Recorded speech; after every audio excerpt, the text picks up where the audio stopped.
And we are now joined by CBS Sports' Brandon Marcello. Brandon, you're a guy who is familiar with this area, grew up here, grew up in Northwest Arkansas in Farmington, now working for CBS Sports as a national reporter covering college football.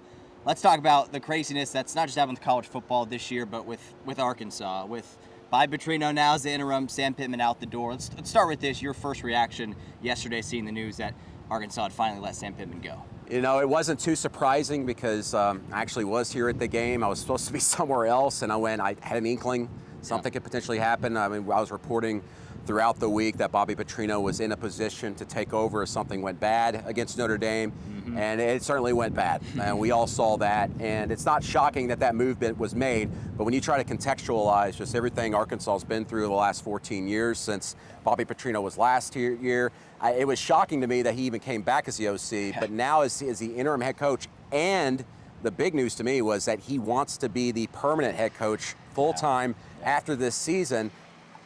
It never seemed possible. It didn't even seem possible when he was hired as the OC here, and that's what makes this just so interesting, especially on a national level. I mean, everybody across the country is talking about this story. I can't tell you how many times my bosses are hitting me up every day asking about what's going on there. This is certainly a monumental event in college football across the country. Yeah. Let's go back and talk about, a lot of people are talking about the future, and we'll get to that, but let's talk about the past. Sam Pittman, 6 years here.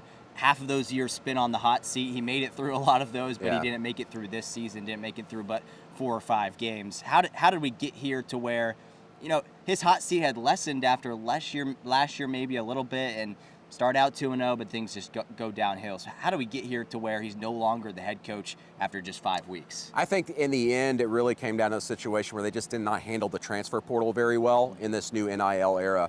Arkansas leads the SEC over the last 2 years in combined departures via the transfer portal. That's just not an avenue to have success. I'm actually kind of surprised they've been as successful as they have been the last 2 years, and a lot of that has to do with Bobby Petrino and that offense ramping things up and getting Taylon Green here from Boise State. But that was the number one issue, was the portal, the NIL situation, getting kids to buy in and stay here. And before that was all an issue, Sam Pittman was doing just fine, doing okay. I mean, I think that people need to look back at the Pittman era and say they are very grateful for it, because I think a lot of people tend to forget, maybe they don't forget, but I mean, this was a program that lost 20 straight SEC games. This place was absolutely in the dumps. It was below Vanderbilt. And you see now that he came in, got some life back in the program, and then in year 2, he won 9 games. Incredible, yeah. I mean, that's an incredible turnaround before the transfer portal was really full in force with NIL the way we see it now, where it's on jet fuel. But I think that the game just kind of got away from the staff, and for that to matter, it's not just Sam, it's the department. They've got to rethink some things in the way they handle NIL. I believe Hunter Yurachek is going to have a plan. He has a plan to kind of fix things going forward as far as the cash influx, not just with NIL, but in the department and the way they do things for the football program.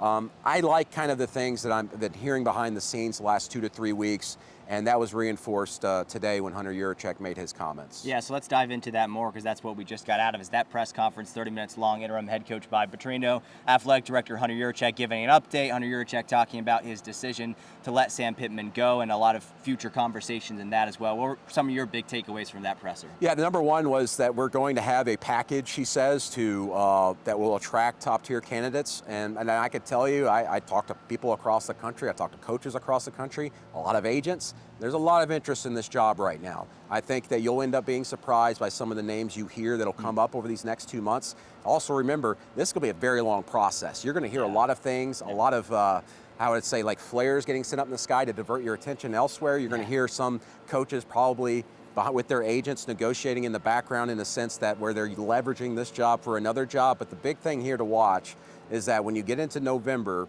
that's really when you're probably going to see some of these names that become real serious, and those are the names you're going to need to pay attention to. But there is a lot of attention being paid to Arkansas. There's a lot of candidates here that I think Arkansas fans will be happy with, and a lot of the names you're already hearing out there, and some we've reported as well, are among those. Yeah, there's this assumption that in Northwest Arkansas, when you have the Waltons, the Hunts, when you have maybe Jerry Jones who wants to help out with all of this and trying to get the next head coach, that if all three of those and all these other big donors and wealthy people here in Northwest Arkansas can work together to get someone, I feel like they can get anybody. Do you agree with that statement? Maybe not anybody, but they do need to be able to get on the same page, because this is at every school. I'm not saying this is at Arkansas necessarily right now, but you'll have booster cliques, sort of. You have one or two guys that think they want someone and someone else doesn't want the other, so they kind of alienate them. And in some schools, it's almost like which booster has the ear of the AD and the Board of Trustees 1 week to the next week. But I will say, Jerry Jones, yes, is interested in helping out Arkansas. He has been previously in coaching searches here. He was a big proponent to get Chad Morris hired here. That didn't work out very well. And I think you can obviously easily connect the dots right now that, Rhett Lashley, the SMU head coach, is there in Dallas. He's been winning very well. He's an Arkansas guy, grew up just in Springdale like you did. I've known Rhett forever myself, but that would be a name that would certainly garner a lot of attention, and one that Arkansas, I'm interested to see, ends up reaching out to see if there's any, reciprocal interest there. But that would be, I think, to me, personally, my opinion, that would end up being a home run hire. I think the thing that's been missing in this program is one where there's a coach that understands the program. I know Sam Pittman said he understood it, and I think he did to a certain extent. I don't think he understood exactly what this program means to the state and to people who are outside the state, who leave the state and are expats, and how much pride they put into this. There's not many states in America in college football where it's just one program. You don't have any NFL teams, anything like that. It's one program. And the last coach that really got that was Houston Nutt. And I know everybody has their mixed opinions on him, but he took Arkansas to 2 SEC championship games. He had Darren McFadden, Felix Jones. He was able to recruit in-state kids and kids that bordered this state that were incredibly invested in wanting to be Razorbacks, because he was able to sell that message to them. That's been missing in Arkansas for quite a while. And to me, when you look at someone like a Rhett Lashley who gets it, this is a guy who I've seen pictures of him meeting Ken Hatfield when he was a coach as a kid, dressed out in Arkansas gear. People change, times change, but Rhett Lashley was a guy that grew up dreaming of being the head coach here. Things change. SMU's in a great spot, especially financially. He's in a spot where he can win and go to the college football playoff practically every 2 or 3 years. But if there's someone like that that just has that connection, it would behoove you to try to reach out and see if there's any attention to be paid there. Even more fully for Arkansas. Yeah, you would certainly think that Yurchek, if he's not already made a direct contact to Rhett Lashley, that should be coming in the future for him to possibly be the next head coach. We'll have to see what happens. But and I'll also say this, there's a lot of coaches that have ties to this program that would be great hires. And I think, a lot of fans last year were like, we should have fired Sam Pittman last year because not a lot of jobs were open. We could have gotten the pick of the litter. Maybe to a certain extent, but what I'm telling you now is the same type of coaches and names you would have been considering then are going to be the same type of coaches that are probably going to show interest in this job this time around, no matter what other jobs come open.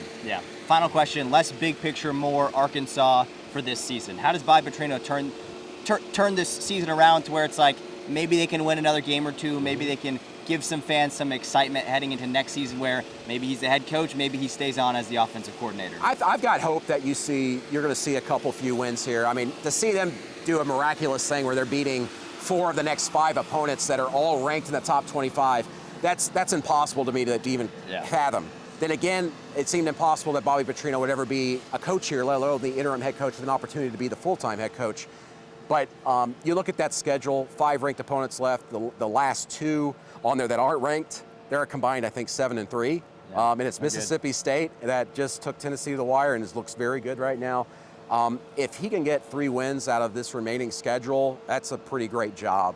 And I think he would be under serious consideration. But the feeling I get just from people around the program that are going to help kind of spearhead all this is that they're going to look at a lot of names out there. They're not going to kind of resign themselves to the fact, let's just keep Petrino unless he just does something absolutely stellar here.